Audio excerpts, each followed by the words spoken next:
نبی علیہ الصلوۃ والسلام نے فرمایا اذا سمعتم نباح الکلاب و نحیق الحمر، جب رات کو دیکھو کتا بھونک رہا ہے یا گدھا ہنہنا رہا ہے، دو چیزیں،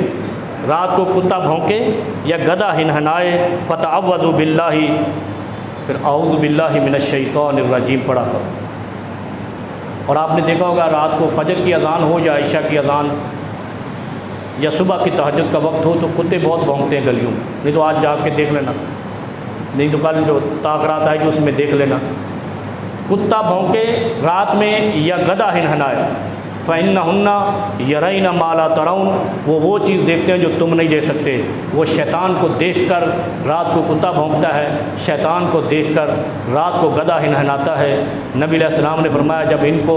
رات کو بھونکتے یا ہنہناتے دیکھو تو اعوذ باللہ من الشیطان الرجیم پڑھا کرو، اللہ رب العالمین اس کی وجہ سے اس شیطان کو آپ سے دور کر دے گا، وہ شیطان آپ کو نہیں لگے۔